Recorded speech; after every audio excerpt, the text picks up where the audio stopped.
Hi friends, ಇವತ್ತು Sunday special ಮಾಡೋ ಬನ್ನಿ. ಚಿಕನ್ಗೆ ಅರಿಶಿನ ಮತ್ತು ಉಪ್ಪು ಹಾಕಿ ಕಲಸಿಟ್ಟಿದ್ದೇನೆ. ನಾನು ಮನೆಯಲ್ಲೇ ಮಾಡಿದ ಮಸಾಲೆ ಹುಡಿ ಮತ್ತು ಗರಂ ಮಸಾಲ ಹುಡಿ ಹಾಕಿ ಕಲಸಿ ಒಂದು ಅರ್ಧ ಗಂಟೆ ಇಟ್ಟಿದ್ದೀನಿ.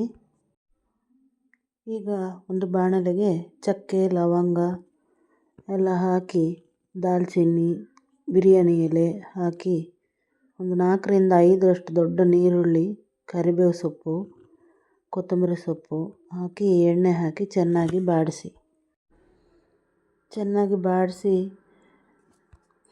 ಶುಂಠಿ ಬೆಳ್ಳುಳ್ಳಿ ಹಾಕಿ ಪೇಸ್ಟ್ ಮಾಡ್ಕೊಳ್ಳಿ.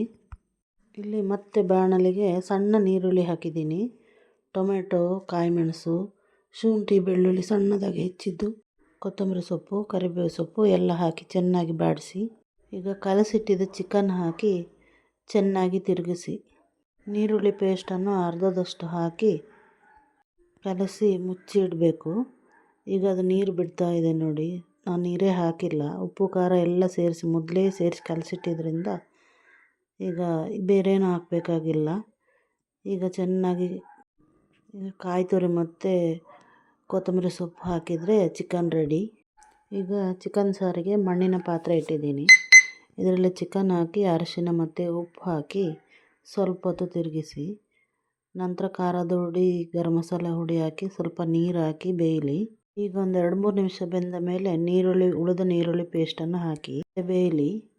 ಈಗ ತೆಂಗಿನಕಾಯಿ ತುರಿಯನ್ನು ಸ್ವಲ್ಪ ಚೆನ್ನಾಗಿ ಬಾಡಿಸಿ ಕೆಂಪು ಕಲರ್ ಆಗುವವರೆಗೆ ಬಾಡಿಸಬೇಕು. ಈಗ ಹುರಿದ ತೆಂಗಿನಕಾಯಿಯನ್ನು ನಾವು ಅರೆದು ಈಗ ಚಿಕನ್ ಸಾರಿಗೆ ಸೇರಿಸ್ಕೊಳ್ಳುವ.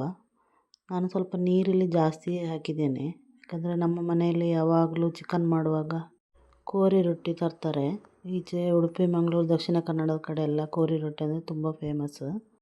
ಈಗ ಚಿಕನ್ ಸಾರು ರೆಡಿ ಆಯಿತು ಫ್ರೆಂಡ್ಸ್, ಬನ್ನಿ. ಈಗ ನೀವು ಮನೆಯಲ್ಲಿ ಮಾಡಿ ಹೇಗಿದೆ ಅಂತ ತಿಳಿಸಿ. ನಮ್ಮ ವಿಡಿಯೋ ಇಷ್ಟ ಆದರೆ ಸಬ್ಸ್ಕ್ರೈಬ್ ಮಾಡಿ, ಶೇರ್ ಮಾಡಿ, ಲೈಕ್ ಮಾಡಿ. Okay friends, thank you.